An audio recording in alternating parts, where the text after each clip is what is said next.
Le mendiant et la lumière. Dans une petite ville oubliée par le temps, vivait un homme nommé Elias. Il était pauvre, vêtu de haillons, et passait ses journées à errer dans les rues en quête d'un morceau de pain ou d'une pièce de monnaie.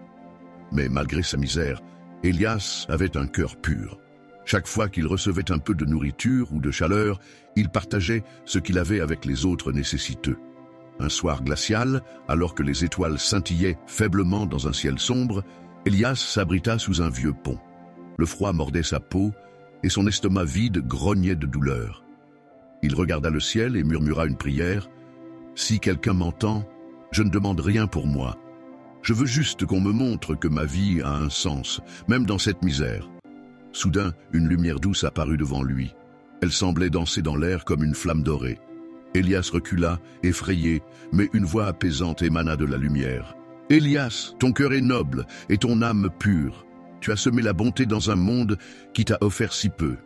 Ce soir, tu seras récompensé. » Elias cligna des yeux, croyant rêver, mais la lumière grandit, enveloppant son corps. Il sentit une chaleur réconfortante l'envahir, et les douleurs de sa faim et du froid s'effacèrent. « Qui es-tu » demanda Elias. « Je suis un messager du divin, mais ce n'est pas de moi qu'il s'agit. Ce soir, Elias, tu découvriras ta véritable nature. » Avant qu'il ne puisse répondre, la lumière l'emporta dans un tourbillon éclatant. Elias se retrouva dans une vaste plaine baignée de lumière dorée, un lieu où le temps semblait suspendu. Devant lui se tenaient des figures éblouissantes, des anges aux ailes lumineuses, rayonnant d'une pureté indescriptible. L'un d'eux s'approcha et posa une main sur son épaule.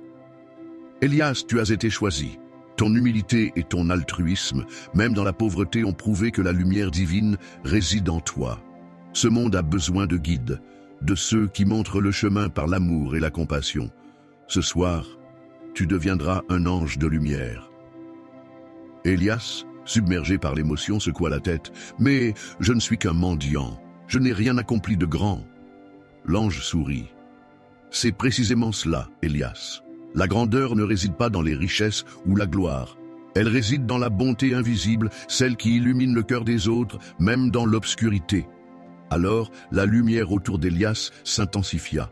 Il sentit son corps se transformer. Ses haillons se changèrent en un tissu éclatant et deux ailes immenses, faites de lumière pure, émergèrent de son dos. Une paix profonde l'envahit, comme s'il avait enfin trouvé sa place. « Que dois-je faire ?» demanda Elias, la voix emplie d'un mélange de crainte et de détermination. « Retourne dans le monde des hommes, garde ta forme d'ange caché, mais continue d'offrir lumière et espoir. À chaque cœur que tu touches, tu renforceras la flamme de l'amour dans ce monde. » Elias fut ramené sous le pont, là où tout avait commencé. Mais il n'était plus le même. Sa lumière intérieure brillait, même si elle était invisible aux yeux des autres. Il passa les jours suivants à aider les malades, nourrir les affamés et réconforter ceux qui avaient perdu espoir. Peu à peu, la ville autrefois sombre retrouva un éclat de vie. Un jour, un enfant qu'il avait sauvé le regarda avec des yeux brillants et dit « Vous êtes comme un ange ». Elias sourit, car il savait que d'une certaine manière c'était vrai, et ainsi l'homme pauvre, devenu un ange de lumière, continua de répandre espoir et amour dans un monde qui en avait tant besoin, prouvant que même la plus petite des flammes peut illuminer l'obscurité la plus profonde. Si tu as aimé la vidéo, clique sur like et abonne-toi.